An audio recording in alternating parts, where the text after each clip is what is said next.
سب سے پہلا گھر جو لوگوں کی عبادت کرنے کے لیے مقرر کیا گیا تھا وہی ہے جو مکے میں ہے، بابرکت اور جہان والوں کے لیے موجب ہدایت۔ اس میں کھلی ہوئی نشانیاں ہیں، جن میں سے ایک ابراہیم کے کھڑے ہونے کی جگہ ہے۔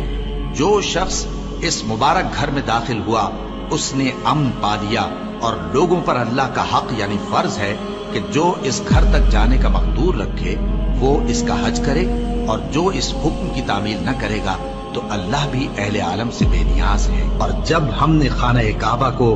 لوگوں کے لیے جمع ہونے اور امن پانے کی جگہ مقرر کیا اور حکم دیا کہ جس مقام پر ابراہیم کھڑے ہوتے تھے اس کو نماز کی جگہ بنا لو، اور ابراہیم اور اسماعیل کو حکم بھیجا کہ طواف کرنے والوں اور اعتکاف کرنے والوں اور رکوع کرنے والوں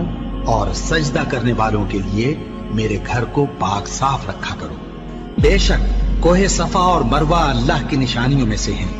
تو جو شخص خانہ کعبہ کا حج یا عمرہ کرے اس پر کچھ گناہ نہیں کہ دونوں کے درمیان چکر لگائے، بلکہ یہ ایک نیک کام ہے، اور جو کوئی نیک کام کرے تو اللہ قدردان ہے، دانا ہے۔ اور اللہ کی خوشنودی کے لیے حج اور عمرے کو پورا کرو، اور اگر راستے میں روک لیے جاؤ تو جیسی قربانی میسر ہو کر دو، اور جب تک قربانی اپنے مقام پر نہ پہنچ جائے سر نہ منڈاؤ۔ اور اگر کوئی تم میں بیمار ہو یا اس کے سر میں کسی طرح کی تکلیف ہو تو اگر وہ سر منڈا لے تو اس کے بدلے روزے رکھے یا صدقہ دے یا قربانی کرے۔ پھر جب تکلیف دور ہو کر تم مطمئن ہو جاؤ تو جو تم میں حج کے وقت تک عمرے سے فائدہ اٹھانا چاہے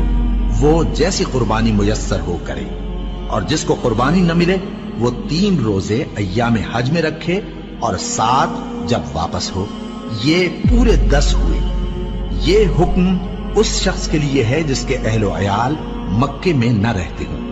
اور اللہ سے ڈرتے رہو اور جان رکھو کہ اللہ سخت عذاب دینے والا ہے۔ حج کے مہینے معین ہیں جو معلوم ہیں،